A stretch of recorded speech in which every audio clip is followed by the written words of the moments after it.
കൊടുങ്ങല്ലൂർ നഗരസഭയിലെ കണക്കൻകടവിലെയും എറിയാട് അത്താണി വാർഡിലെയും തോൽവിയുടെ ഞെട്ടലിൽ LDF.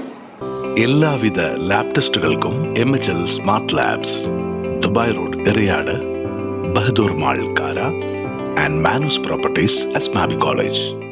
കൊടുങ്ങല്ലൂർ നഗരസഭയിലും എറിയാട് പഞ്ചായത്തിലും LDF തിളക്കമാർന്ന വിജയം നേടി ഭരണം തുടരുമ്പോൾ വിജയത്തിനു മുകളിൽ കരിനിഴൽ വീഴ്ത്തിയിരിക്കുകയാണ് രണ്ട് തോൽവികൾ. കൊടുങ്ങല്ലൂർ നഗരസഭയുടെ ആരംഭം മുതൽ CPയുടെ സ്ഥാനാർത്ഥികളെ മാത്രം വിജയിപ്പിച്ച വാർഡാണ് കണക്കൻകടവ് വാർഡ്. VK ഗോപിയെ പോലെയുള്ള മഹാരഥന്മാർ പലവട്ടം നഗരസഭയിലേക്ക് വിജയിച്ച് ചെയർമാൻ സ്ഥാനം അലങ്കരിച്ചിരുന്ന വാർഡ്. ഇത്തവണ BJPയിലെ ശ്രീദേവി അനിൽ CPI സ്ഥാനാർത്ഥിയെ അട്ടിമറിച്ചാണ് താമര വിരിയിച്ചത്. ഭൂമി കുംഭകോണാരോപണം ഉന്നയിച്ച അജിത് പുല്ലൂറ്റിന്റെ വാർഡിലാണ് CPI സ്ഥാനാർത്ഥി തോറ്റതെന്നതും ശ്രദ്ധേയം.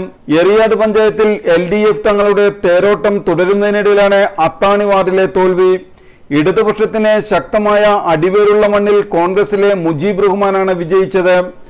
വാർഡ് ഉപജനത്തിൽ UDFന് ലഭിച്ചിരുന്ന വോട്ടുകളിൽ ഭൂരിഭാഗവും മറ്റു വാർഡുകളിലേക്ക് പോയിട്ടും മുജീബ് റഹ്മാന്റെ വിജയം ജനങ്ങൾക്കിടയിൽ മുജീബിനുള്ള സ്വീകാര്യതയാണ് കാണിക്കുന്നത്.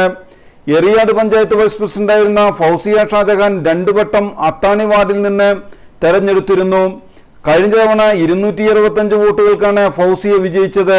265 വോട്ടുകൾ തച്ചുടച്ചാണ് 139 വോട്ടിന്റെ ഭൂരിപക്ഷത്തിൽ മുജീബ് റഹ്മാൻ വിജയിച്ചു കയറിയത്. UDF കയ്പമംഗലം നിയോജക മണ്ഡലം കൺവീനറായ മുജീബ് എറിയാട് സർവീസ് സഹകരണ bank president, MES taluk secretary, Asmabi college treasurer എന്നീ നിലകളിലും പ്രവർത്തിച്ചു വരുന്നു.